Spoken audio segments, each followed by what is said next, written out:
हमारे साथ अब आनंद राठी वेल्थ के जॉइंट सीईओ फिरोज अजीज हैं। फिरोज नमस्कार। जैसे कुणाल कह रहे हैं कि अब बहुत तेजी की एक्सपेक्टेशन नहीं है, ये अब लॉन्ग टर्म ट्रेंड है, उस तरह के गेन्स यहाँ पर देखने को नहीं मिलेंगे। सो क्लियरली एक एबरेशन 2025 में हमने जरूर आते हुए देखी है। यहाँ से जो लोग ले चुके हैं या जिन लोगों ने अपने पोर्टफोलियो में सोने चांदी के लिए जगह बनाई, अब उनसे आप क्या कहेंगे? 2026 की तैयारी कैसे की जाए? मनीषा जी, मैं तो वही वापस रीइटरेट करूंगा जो दिवाली शो पे आपको कहा था। 3 से 3,500 का भाव गोल्ड का इंटरनेशनल लेवल पे व्हेन दिवाली कर रहे थे तो 4,300 का भाव था। आई पर्सनली थिंक दैट इधर सेटल होने की उम्मीद है। फंडामेंटली तो आप ज्यादा रिपोर्ट तो क्या एक रिपोर्ट नहीं पढ़ पाएंगे गोल्ड पे, बट आई पर्सनली थिंक अगर आप डिमांड सप्लाई की भी प्रेडिक्शंस करें तो वो इस साल की रेंज बनती हुई दिख रही है। अगर ये है, if I am right for whatever 10-15% probability in front of you, Manisha, I personally think लोगों को स्टैगर करके गोल्ड खरीद सकते हैं। डेट के मुकाबले अच्छा रिप्लेसमेंट जरूर रहेगा। मैं एक मुश्त निवेश उस दिन भी मना किया था, अभी भी मना कर रहा हूँ, क्योंकि gold has run up far too soon and far too head. ये मेरा मानना है। पॉइंट टू, गोल्ड का जो अगर हम देखते हैं कि कैसे पार्टिसिपेट कर रहे हैं, jewellery, of course jewellery demand में काफी घटौती आई है, कुणाल साहब ने भी कहा।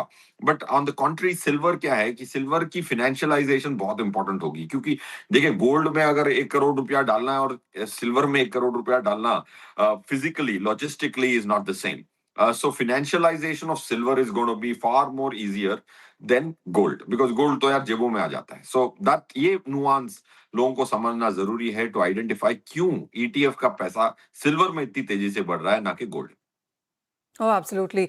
सिल्वर जिस तरह की सक्सेस स्टोरी बनता हुआ नजर आया है, फिरोज आप कहेंगे ज़्यादा से ज़्यादा लोग यहाँ पर इन्वेस्ट कर रहे हैं? क्योंकि ये कॉन्वर्सेशन मेरी और आपकी पहले भी हो चुकी है, क्योंकि जब हम लोगों की पोर्टफोलियो डाइवर्सिफिकेशन कमोडिटीज़ में देखते हैं तो गोल्ड इकलौता ऐसा है, वो भी सबके पास नहीं है।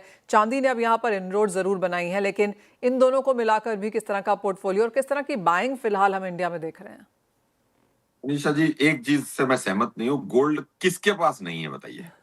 गोल्ड ही सबके पास है। स्टॉक तो बहुत सारे मैं आपको अरबों लोग दिखा दूंगा, करोड़ों तो दिखाई दूंगा, जिसके पास एक स्टॉक नहीं, उन्हें जिंदगी खत्म कर ली, रिटायरमेंट पे पहुंच गए, फिर भी एक स्टॉक नहीं। गोल्ड के बगैर मेरे हाउस हेल्प से लेके मेरी दादी तक सबके पास गोल्ड था, है और रहेगा इंडिया में। So it's a very well entrenched asset class. Financialise नहीं हुआ, I agree, that's point one. Point two, मेरा ये मानना है कि अगर आपने गोल्ड में डबल डिजिट रिटर्न्स की उम्मीद कर रहे हैं तो 9 से 11% की compounded return on a 10 year basis से ज्यादा की उम्मीद ना करें।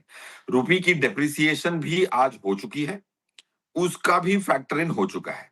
देखिए, रुपी डेप्रिशिएट करता है तो गोल्ड तेजी से भागता है। अब आप देख लीजिए, इस कैलेंडर ईयर में रुपी डेप्रिशिएट कर गया, 89 रुपीज 50 पैसा पे आ गया।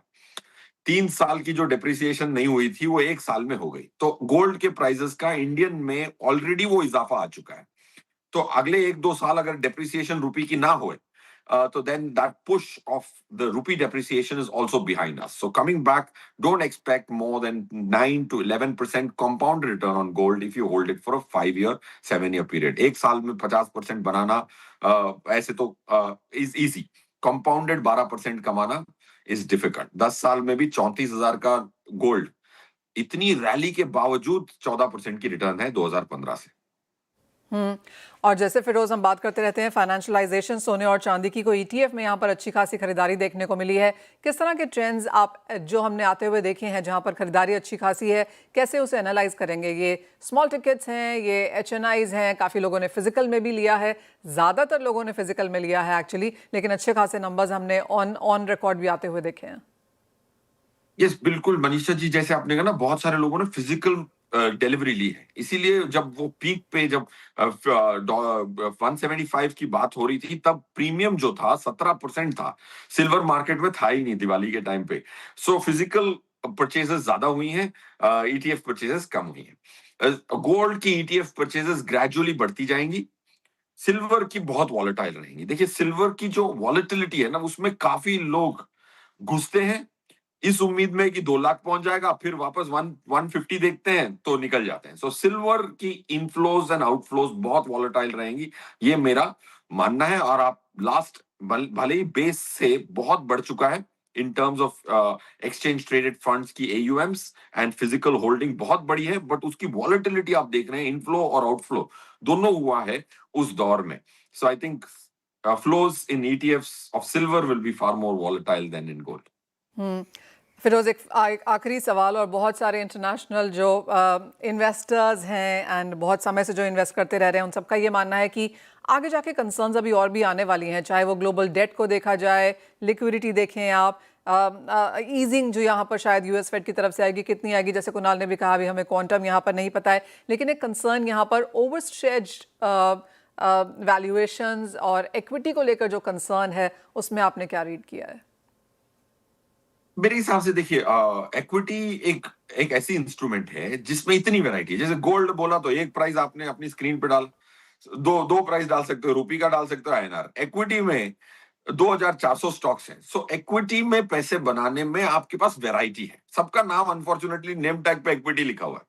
अब एक शेयर ऐसा है NSE 500 के अंदर जो 50-60% गिर चुका है इसी साल, 70% भी गिरा हुआ है एक शेयर, याद आ रहा है मुझे. दूसरा एक शेयर है जो दुगना हो चुका है, 3 गुना हो चुका है, वैसे भी शेयर है. So equity is a very diverse asset class, not one ticker, it is millions of instruments across the globe.